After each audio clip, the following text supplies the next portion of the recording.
Heat fans are optimistic about Kel'el Ware, but can he be a game changer for Miami as a rookie? We'll answer that on today's Locked On Heat.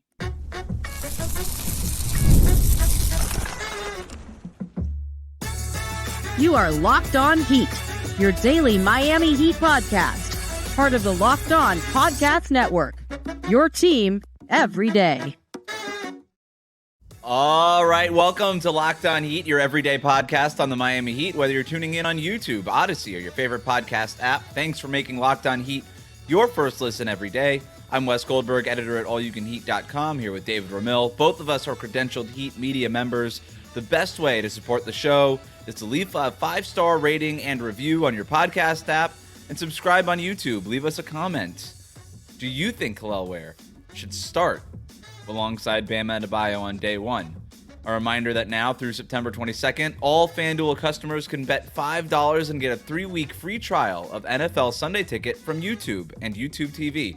Visit FanDuel.com/lockedon to get started. We are exploring the question of how Kel'el Ware changes the Heat's rotation this season. We'll talk about the pros and cons of playing Ware with Bam, sort of best case scenario, worst case scenario of playing him without Bam, and then decide what we think the decision Erik Spoelstra is most likely to make. So let's just jump right in. My main pro of starting Kel'el Ware with Bam Adebayo is that I think, and I kind of was going over this while I was prepping for the show, I think 4 of the starters are written in pencil. Not quite pen, but pencil. Terry Rozier, Tyler Hero, Jimmy Butler, and Bam Adebayo. Of the options for the 5th starter, David, I actually think Ware is the best option on defense. I think he's the best defensive option. And that, to me, is where the pros start here. You're putting a 7-foot fly swatter out there with Bam Adebayo. You've got now more size. You've got now more rebounding, especially on the defensive end. And, you know, if you go through the other options for that 5th starter, whether it's Ware, Nikola Jovic, Haywood Highsmith, even Jaime Jaquez Jr., Haywood Highsmith is pound for pound the better defender. But I do think Ware, because of his 7-foot presence, is the more impactful defensive player. And so if you were going to start Kel'el Ware with Bam, I think we always talk about sort of the spacing aspect of it, and what if Bam's going to be shooting threes, and Ware, is he really a good three-point shooter? Shot 42% in Indiana last year. I do have a stat on that I want to get into later, but it would be a defensive-minded decision if Spo went in that direction. And I do think he's probably the best of the options if you wanted to go with a defensive option there. You know what I mean? And it doesn't really depart so much from what Erik Spoelstra has done in the past. Like, there have been lineups that have been with a defensive-minded focus. And yes, you're always trying to find that right balance of scoring versus the ability to defend at a high level. But I could see him making that switch and saying, look, we know what we've got here. And this, you know, with the addition of, say, Terry Rozier and a fully healthy Rozier, Butler, and Hero, that's enough offense there where you could say, you know what, we need to complement that offensive production with more of a defensive player. Both guards going to get attacked on the perimeter, neither of them really capable of, you know, holding their own as point of attack defenders. I think Rozier a little bit more than Hero more of a help defender at this point in his career. But either way, both of them are probably going to get attacked to some degree. And you kind of recall what Miami's defense looked like when, you know, Goran Dragic was out there and whoever was sharing the backcourt with him. And, you know, at some point it was Duncan Robinson, at some point it was Dion Waiters, et cetera. But either way, they had Hassan Whiteside cleaning up that, you know, background there. And I think that's kind of what Ware's role might be as a guy who is going to alter a lot of shots at the rim. They're going to see a lot of funneling towards Ware. And if that's the case, it's a kind of a shift from where they've been on defense. You know, it's not going to be as switch heavy, but I could see them making that kind of switch back to having, now that they have a legitimate 7-footer that can erase a lot of those shots that they might give up from their point of attack defense. It could create that blend that Spoelstra has. It sort of simplifies like Tyler Hero and Terry Rozier's role a little bit more, and Duncan Robinson, whatever, Alec Burks, whoever's out there in the backcourt. It simplifies their defensive assignment a little bit more. Hey, just chase the guy over the screen, funnel him towards Kel'el Ware, and that's it. Now, theoretically, that works a lot. it's also important to remember that Ware is still a rookie. We're not talking about Rudy Gobert. We're not talking about Anthony Davis. We're not talking about one of these established Victor seven-footers. Wembanyama either. We're not talking about Victor Wembanyama, who's an established Defensive Player of the Year candidate already. We're not talking about these guys. We're talking about a 20-year-old. We're talking about a rookie whose entire breadth of NBA experience right now has come in the Las Vegas Summer League. So he's very unproven, which is sort of the con about this. But one other thing that I like defensively, or besides the defense, the thing I do like about offensively with starting Ware, or at least not even starting him necessarily, but playing him with Bam Adebayo. We don't necessarily have to be talking about starting or whatever, just playing him with Bam. Yeah. There were so many times last year where it just felt like, okay, pick and roll, Terry Rozier or Tyler Hero hits Bam at the free throw line with that pocket pass, and then you've got two shooters in the corner, wherever the point guard ended up, and Bam just sort of at the free throw line having to make a decision whether or not he's going to shoot it or if he's going to try to put it on the floor and drive.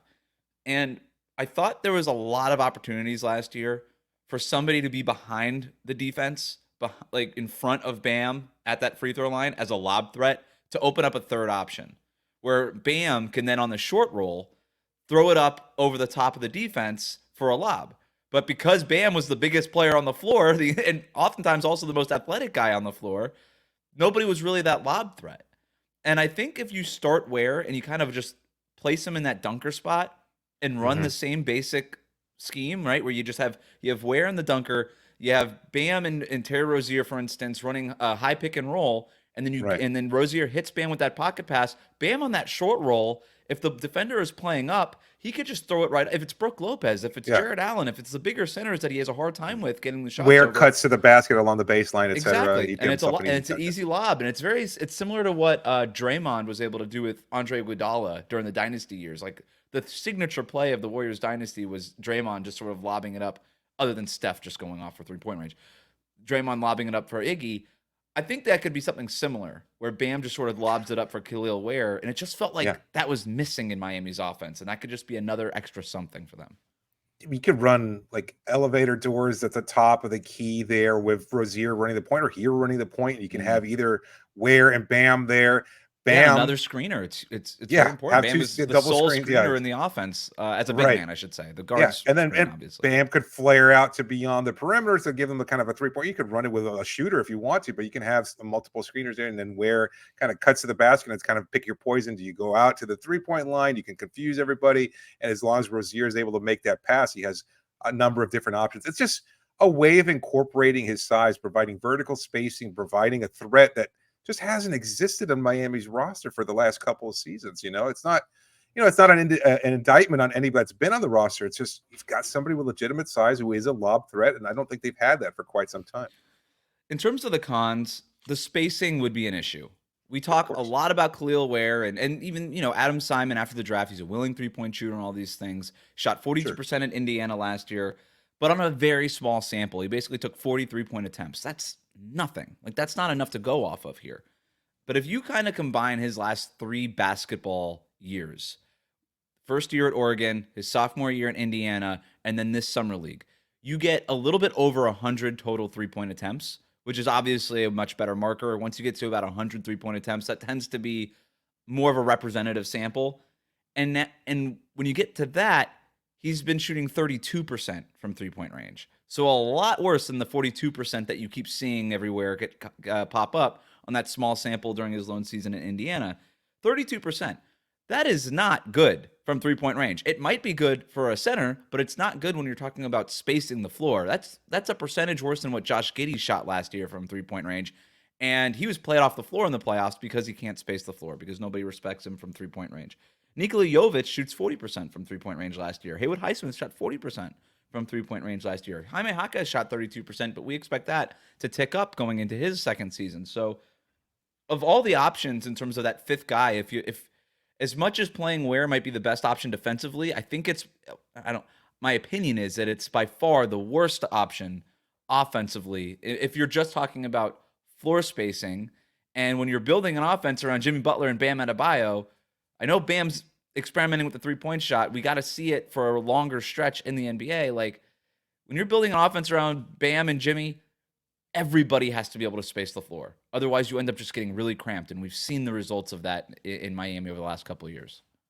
Yes, but at the same time, I'm thinking about it, and I understand what you're saying as far as the cons are concerned, but I could see it all depends on whether or not Ware is able to make passes once he does have the ball in a painted area. Because if you can get Tyler and Rozier to lean into that 3-point spacing, and maybe it works if you make another change to the lineup as well. I don't know if you add the shooter like Duncan Robinson, but just somebody that's committed to putting up 3-point shots at a higher volume than either Terry or Hero.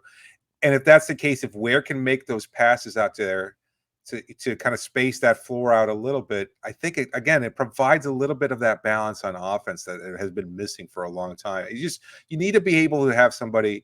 We've been talking about the backcourt, Kyle Lowry and what he didn't provide in his last season or even the last couple of seasons, the difference between him and Terry Rozier, what you'd like to see from Tyler Hero moving forward, that rim pressure. Well, you've got a 7-foot big man that actually provides realistic rim pressure there.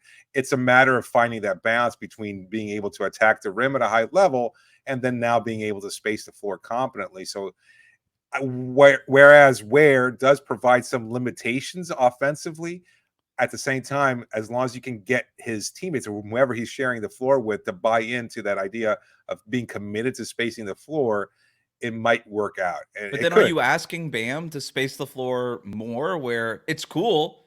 He's not a 3-point shooter, and that's never going to be the strength of his game, right? Are you asking then Jimmy Butler to space the floor for a rookie? That's not the strength of Jimmy Butler's game, right? You want to empower your star players to do what they do best. You're not trying to build lineups that empower your rookie, your unproven rookie, to to do what he may or may not do best. When have we seen that?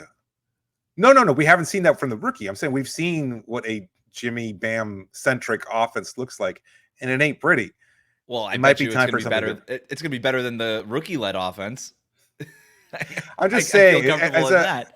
Yeah, maybe. No, but to your point also, though, like maybe it's not about the 3-point shooting. Maybe it's about, maybe we're just never going to be this elite 3-point shooting team in terms of volume. Like 2 years ago, they were an awesome 3-point shooting team in terms of percentage. But in terms of volume, we're just not going to be the James Harden Rockets. We're not going to be that ever. Right. But maybe we'll be awesome at rim pressure. Maybe we'll be really great at the other most efficient shot in basketball. The problem with Miami's offense last year was that they were so overly indexed on mid-range shots. If you get shots anywhere else on the court, whether it's beyond the arc or at the basket, it's better than what they were doing in terms of volume of mid-range attempts last year. So maybe tilting the offense more in that direction is a good thing. One more con that I have is that it would, if you're, and this is more of starting Kel'el Ware with Bam, if you're starting those two guys, it kind of forces somebody like Thomas Bryant to play more backup center minutes. And there might be or Kevin Love or something. But if you think that Kel'el Ware could be sort of your answer for that black hole that has essentially been the backup center minutes over the last few years in Miami, well, if he's a starter now, then that maybe becomes less of an option, although you can stagger them and things. But it is something that you would have to think about if you're Eric Spoelstra and making that decision. Coming up, would the Heat be better off separating Kel'el Ware and Bam? I do wonder if Bam could actually hurt Ware's production on the court. We've kind of talked a lot about how Ware could help Bam, but what about the opposite? Like and subscribe. All that's coming up next here on Locked On Heat. Today's episode is brought to you by eBay Motors. Passion, drive, and patience. The formula for winning championships. It's also what keeps your car alive. And eBay Motors has everything you need to maintain your vehicle and level it up to peak performance. From superchargers to roof racks, exhaust kits to LED headlights, and more. Whether you're into speed, power, or style, eBay Motors has you covered. And with over 122 million parts for your number one ride or die, you'll always find exactly what you're looking for. And with eBay Guaranteed Fit, your part is guaranteed to fit your ride every time or your money back. Because with eBay Motors, you're burning rubber and not cash. With all the parts you need at the prices you want, it's easy to make your car the MVP and bring home huge wins. Keep your ride or die alive at ebaymotors.com. Eligible items only, exclusions do apply, and eBay Guaranteed Fit only available to U.S. customers. We'll be right back.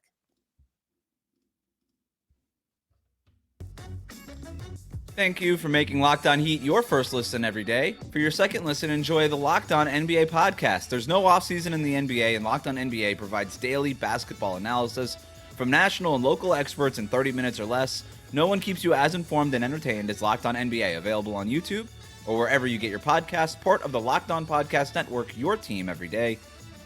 Pros and cons of bringing Kel'el Ware off the bench and playing him without Bam Adebayo. So I think about how good Kel'el Ware was in Summer League, right? And he did it mostly playing in space, right? He was playing in a lot of small lineups with, obviously him in the middle, but around him was mostly smaller players. Keyshawn Johnson at power forward, a lot of those kinds of time. Josh Christopher playing small forward. Pace and space type of lineups. If you were to play Ware with Bam, he probably is not getting as much space. And maybe that starts to take away some of the lobs that we saw in Summer League, some of that room in the paint, some of the dunks, all those things that we saw in Summer League. If you've got Bam, and by the way, Jimmy Butler too, two guys that opponents are not necessarily going to respect from three-point range, that could hurt Kel'el Ware in terms of just his own production. So we talk a lot about how Ware could help Bam, but I do wonder if Bam's lack of spacing, and I know that he's experimenting with the three-point shot and all these things, but it's not to the point now where anybody's going to be closing out strongly on him or playing up on him when he doesn't have the ball or anything like that. He's still going to hurt the spacing of the team. I think that could actually, it could potentially hurt Kel'el Ware. I think it's just something that has to be considered. Hurt him how though? Like in terms of he just won't be as productive. But yeah, he just won't.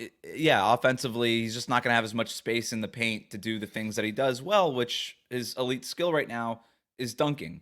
And if you're clogging the paint and putting more bodies between him and the basket, that's going to hurt his ability to get to the basket for those lob dunks and all those things, because you're going to have that low man playing. If Bam's over there in the corner, that low man's just going to help off of him, and he's going to be there as that second helper at the basket, where that necessarily wasn't always the case in Summer League.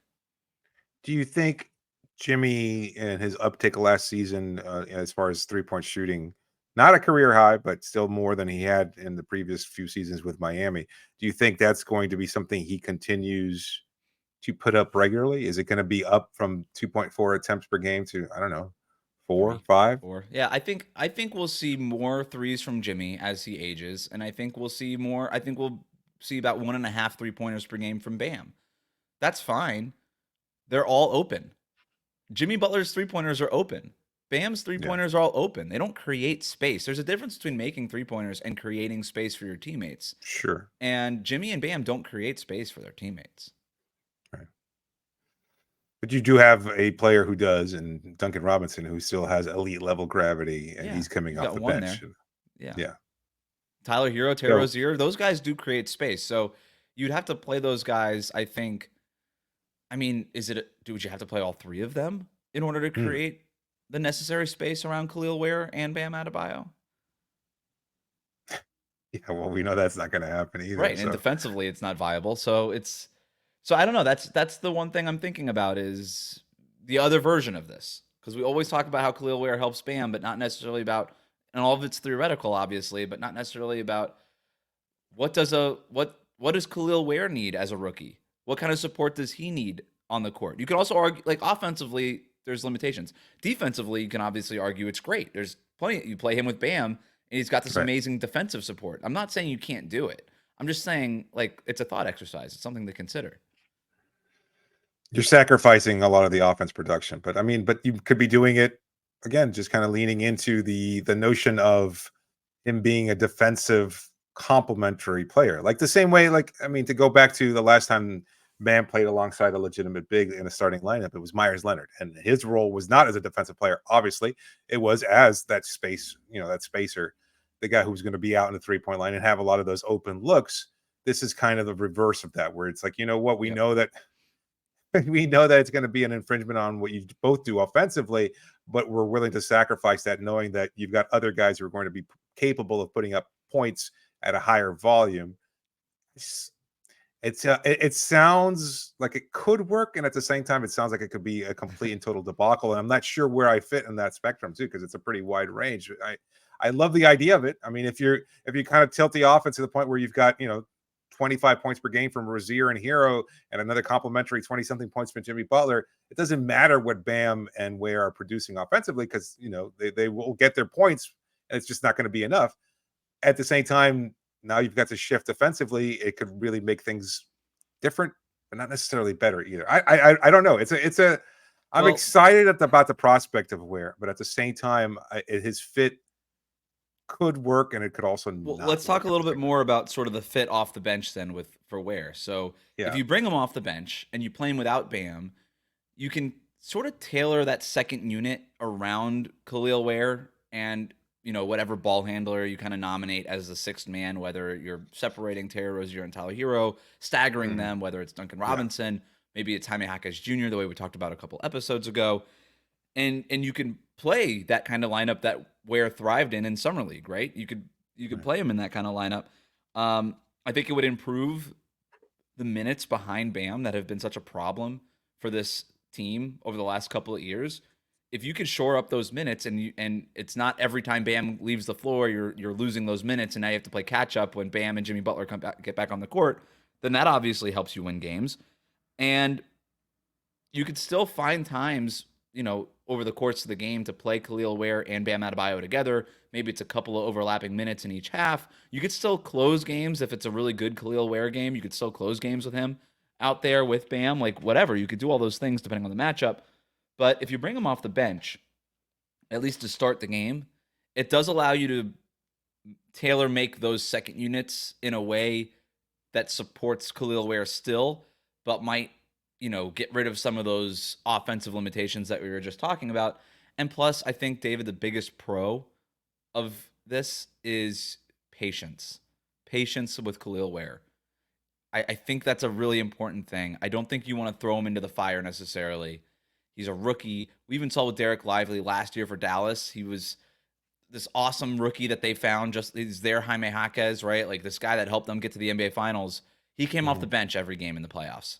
He did not start most games for Dallas in the regular season, and he still had this tremendous impact. And I think there's something to be said for this guy could still be really impactful. It doesn't mean he necessarily has to start as a rookie. Yeah, agreed. All right, so we'll get to what we think is going to happen coming up here. We'll also decide what we would do if we were in charge. Are those the same thing? Are they different? We'll talk about that next here on Locked On Heat. Football season is right around the corner. You heard us talking a lot about it on FanDuel, America's #1 sportsbook, but we've got something a little different for you all now. Through September 22nd, all FanDuel customers can just bet $5 and you get a 3-week free trial of NFL Sunday Ticket from YouTube and YouTube TV. Wes, obviously, you're more of the football guy. Aside from the Dolphins, which teams would you be most interested in watching regularly on Sunday Ticket? Oh, just the Dolphins for me, man. That's all I want is I'm not the NFL. I'm not the NFL fan that I am an NBA fan. NBA, I'll watch all 30 teams. I don't know. In the NFL, I kind of like watching the Chiefs Cincinnati Bengals, the Chiefs, the Bengals, teams with the Chiefs, good quarterbacks, big plays, that kind of thing. Yeah, but you're lucky you're in a market with Miami that has such an electric offense, and you want to be able to watch it all. And that's why when you've got just a basic YouTube TV plan, you'll be able to watch every regular season Sunday afternoon at a market game. And all you need is a Google account and a current form of payment, and you can cancel at any time. So just visit FanDuel.com/lockedon, and you can download America's #1 sportsbook. We'll be right back.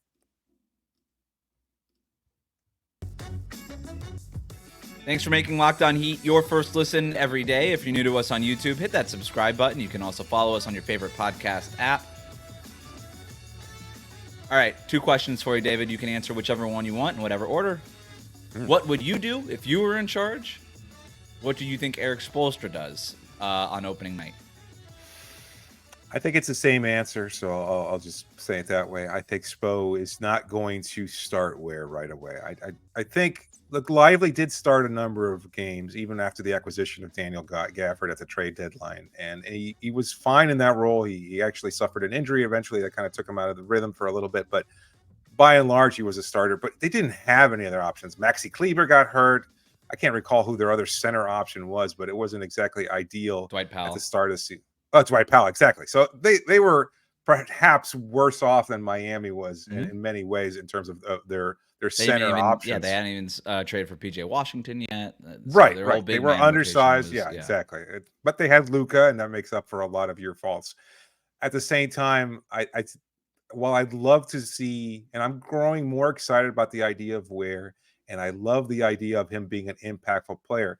I think you're right. Patience is better than putting him out there and asking him to succeed at a young age and perhaps not being able to do so through no fault of his own, just because he's not, he might not be an NBA star level player at this point in time, or even a star level role player. It takes time. Guys have to fit the role.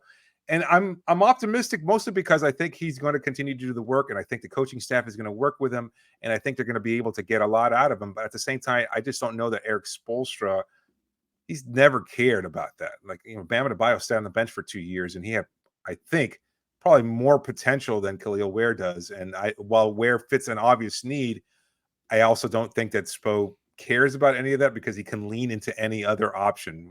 He likes, as he's told us many times, he likes having versatility, the optionality to do things differently. And while Ware certainly does provide that, I don't think he's obliged or feels like obligated to play this rookie any significant amount of time or put him out there in a starting lineup unless he thinks it's the best fit for Miami right away. And I don't know that that's the case. I think it's going to be a gradual process of him kind of learning it, but I think he's going to get a fair amount of playing time. I also look at the backup units, and I think that's one where, as you made the point earlier, are more akin to the summer league pace and space kind of lineups that he was in, and he'll be able to thrive there. And as he continues to get his feet wet and more familiar with NBA level defenses, then he can kind of find his footing. And look, players are going to miss time. He's going to get an opportunity. I don't know if he'd start, even if Bam wind up getting hurt. You know how Spo sometimes winds up going deeper into the bench and bring somebody else. Yeah. I could see a world where Thomas Bryant starts if Bam has to miss any time, and Ware would continue to get his minutes off the bench, and that's fine. Especially if that second unit is working, right? And keep Kel'el Ware comfortable, right? Don't put him into an uncomfortable position as a rookie. So I wouldn't start him. I don't think Spo would start him either. So the last time Eric Spoelstra started a rookie was the beginning of the 2019-20 season. He actually started 2 rookies, Tyler Hero and Kendrick Nunn. Were both rookies that year. Jimmy Butler, was his first season with Miami, did not play in his first regular season game for the Miami Heat. So that probably thrust one of those guys into the starting mix that otherwise wouldn't have been in there. But yeah, that's not that long ago, if you think about it. But it was also a very kind of different context. That team was coming off of a lot of nothing couple of seasons. They had taken Tyler Hero in the lottery. They were very excited about Kendrick Nunn coming out of training camp. Yeah, he was sort of a fake rookie also because he had some G League experience and stuff like that. But and then obviously their star player, their star acquisition, was hurt for the first game. So it was a little bit different than the context that we're talking about now, where you were in the finals 14 months ago. You're a deeper roster. You're a better roster at this stage than that roster was then. This was still before the big trade at the trade deadline that brought Andre Iguodala, Jay Crowder, all those things. So I don't, but it wouldn't be like crazy for Spo to go with the rookie. He's not going to bench him. He's not going to bench him just because he's a rookie. Right. He's got, if he really believes that Kel'el Ware starting with Bam and Jimmy and whoever else is the best option, that's what he's going to go with. He's also, to your point, not going to just start him because everybody wants to see it. He's going to see it in training camp. And so I don't think Eric Spoelstra has made this decision yet. I bet he's got a pretty good idea of what he wants to do, but I think he wants to wait for training camp in the Bahamas to see how it all plays out, play some different units, maybe try some different starting lineups out in the preseason. I think we'll see that, right, in these 6 preseason games. And so he'll have plenty of time to make this decision. I think if he does make the decision to start Kel'el Ware, it will be a defensive-oriented decision. It will be the decision of, hey, we're not going to be a top 10 offense. It's not in the cards for us. Right. But maybe we could be the best freaking defense in the entire league. And our best route to being the best defense in the league is to start the 7-footer with the defensive player of the year candidate. And that's what we're going to have to do. It's going to come at a big expense offensively, as I've already covered. There's things that you could do, but in today's NBA, spacing matters so much. And it just, if your offense is going to be that bogged down because you're basically playing 3 non-floor spacers between Jimmy, Bam, and Kel'el Ware, it's just really hard to get over that. But we've also seen teams like the Minnesota Timberwolves just sort of do that and say, whatever, we'll start big and then we'll go small later on. And so maybe it's just the first 4, 5, 6 minutes of every half they start big because other teams tend to start big. and then you downshift to small ball as the game goes on, and then that's how you kind of juice your offense as the game goes on. It's going to be fascinating. In terms of what I think Eric Spoelstra will do, I'll kind of I'll be more cautious, just like you, and say, yeah, he's a rookie, no real need to do this. Nikola Jovic, by the way, hasn't gone anywhere. People just sort of forget about him in these conversations. Right. He had a great year. He could be primed for another breakout season, like another leap here. If he looks amazing in training camp too, he might just not give up the starting spot, right? Right. And you got to earn it. You got to take it from somebody. Yeah, I mean, he's. We're not talking about 6'6" Caleb Martin here. We're talking about a 6'10" guy going up against a 7-foot guy for maybe this 5th spot in the starting lineup. So, he could look great also. And obviously his 3-point shooting is legit. So, yeah, I think if I had to pick, I would say that he probably brings Ware off the bench to start. It doesn't mean he can't emerge as the starter by the end of the season, right? Just because of what you start with. Eric Spoelstra started Kevin Love and Bam Adebayo the first 2 games of last season, and he ended up switching a week into the season. So whatever you start with doesn't necessarily mean is what you're going to end up with. But what I would do, I don't know what I would do. All I know is this, David. If they start, after everything I just said, if on opening night they're starting Kel'el Ware and Bam Adebayo, I know I'm going to be excited. I just would be. I would be emotionally for at least the first 5 minutes until they can't hit it. Emotionally, I'd be excited. Yeah, just to see it. Final score 108-82. You don't want to see that. Right. Like, oh, we held them to under 50% shooting, but at the same time, we could barely muster 50 points per half. And I don't even want to see more like 94-92 games. I would, and that's the thing is Eric Spoelstra has also trended towards. I know he's thought of as this defensive coach. I think Eric Spoelstra believes he can coach up a good defense with his schemes and his coaching and heat culture and blah, blah, blah. But he has tended to put the offensive personnel out there when he's had the offensive personnel to put out there, right? He kind of just, they got Terry Rozier and he was like, yep, on paper, there's no way this works defensively. Tyler Hero and Terry Rozier starting together in that backcourt. I don't care. I'm going to do it anyway. Yeah. And he did it anyway, It's going to be tough. It's going to be tough. That first game, I'm just thinking about it, is the Orlando Magic, right? Like 2 good defensive teams. That could be a callback to the 1990s there. It could be a really that's a good point. Well, who's the better matchup against the Magic, right? They've got Wendell Carter Jr., Paolo Banchero, Franz Wagner, Kentavious Caldwell-Pope, and Jalen Suggs. Yeah. Going against that, it feels like the smaller unit would be better, no? Unless you want Bam. Do you want Bam to guard Paolo and then Jimmy guarding Wagner? And then does that mean you have to start Ware and have him on Wendell Carter? That could be pretty tough. You do want to kind of take the rim away. You're not really worried about their 3-point shooting. Well, Carter Jr. is a 3-point threat. He does space the floor. A little bit. Yeah. He shoots threes. He doesn't really space the floor. It's it's an interesting look. We're going to see it. We're going to see it. I mean, I find it interesting that we're talking about a big man and what he can bring to the table. And the last time I think we went through this exercise, it wasn't even just Thomas Bryant. It was a couple seasons before that. It was Omer Yurtseven. And for all the hand wringing that is taking place as we're recording this on Wednesday afternoon, like he's just announced, or it was announced that he's signing to I can't forget or I don't know how to pronounce it exactly, Panathinaikos or whatever, something, the European team and based in Greece, and he's going to be playing there. So no longer an NBA player. Well, and there was just that's the thing is wasn't Spo experimenting with Omer Yurtseven and Bam Adebayo in that training camp 2 years ago, and then Yurtseven had the foot thing that basically, and in hindsight, seemed to end his career essentially.